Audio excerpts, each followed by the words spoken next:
Why is trail running etiquette important? There's a number of reasons. It ensures safety, protects the environment, it enhances the experience, it promotes inclusivity so more people can be on the trail, it reduces conflicts, and for us today, the biggest reason really is to preserve the trails. For our race on May 31st in the Salt Lake Foothills, we asked the permitting bodies, what do you want runners to know who are out on these trails? Because the city has spent a lot of money on them. They want runners on them. And so we just said, well, you want runners on them.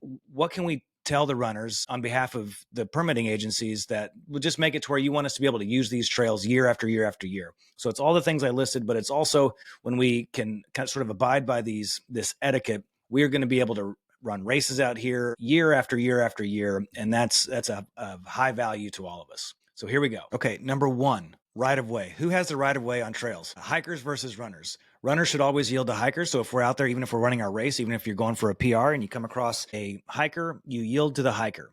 Uphill versus downhill. Uphill runners and hikers have the right of way. Downhill traffic should step aside. Now, there are going to be unique experiences. We don't want to say always and never here, but we do want to say most of the time that uphill runners have the right of way. Uphill hikers have the right of way. So we pause, we get out of the way because it's harder for them with their momentum. We can stop and we can use that downhill momentum to keep going forward. Bikes versus everyone.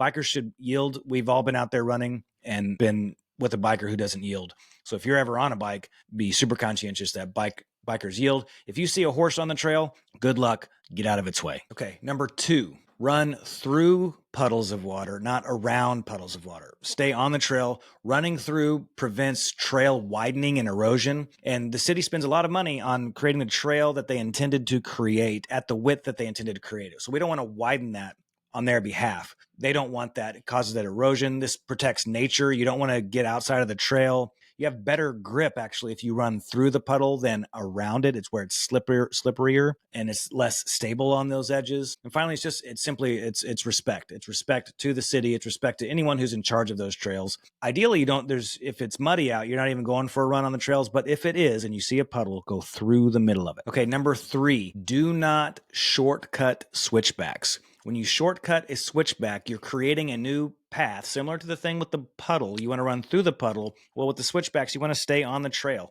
If the city or whoever's in charge of the trail intended for you to take one of these shortcuts, they would have helped create that. But instead, you're running through a part of nature that they don't want you running through. They want you on the trail. And this makes sense. You stay on the trail, you're more safe. The vegetation is safe and everyone is happier. So stay on the switchback trail. Do not shortcut them, please. Okay, number four, just because it's on Strava or all trails doesn't mean it's an actual trail. Sometimes trails can show up on there and it's trails that they're either game trails or trails that runners have created, like these sort of desire paths. But know the trail that you're planning to run and make sure it's a trail that the city wants you on. Again, the more that we do what the city of Salt Lake wants us to on those trails or forestry or wherever you're running, the more it just helps us to be able to use it long term. We have an issue with races in America where permits, we don't get enough permits, and it's because by and large, there's a concern about too many runners being out on these trails. So we improve our etiquette and we run on trails, the right trails, and we take care of those trails. That allows us to be out there year after year.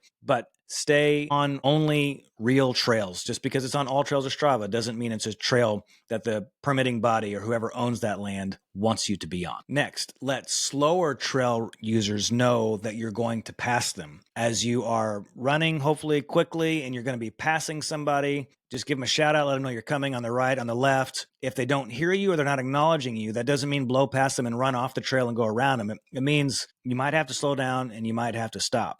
Now, this also leads to the next one is if you're on a trail and you're running with headphones and you can't hear your surroundings, that's not safe for you. That's not safe for other runners. There's big game out there. There's snakes out there, and you're not going to be able to hear them. So if you're running with headphones, make sure that you're running with the type that allows you to hear around you, like those Shocks bone conducting ones that allow you to hear the ambient sounds really well. I know Apple AirPods Pro helps a little bit with that.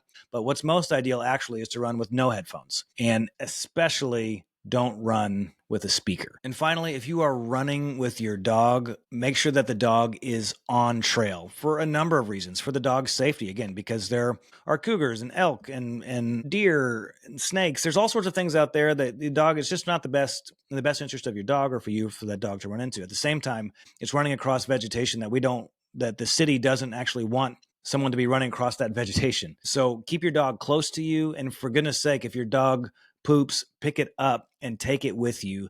Don't do the thing where you put it in the bag and just leave it there to possibly get it later, because let's be honest, not everybody does. We see piles of those little green or blue bags or whatever out there all the time. So keep your dog on the trail and pick up its poop and carry it with you. It's your dog. That poop is your responsibility.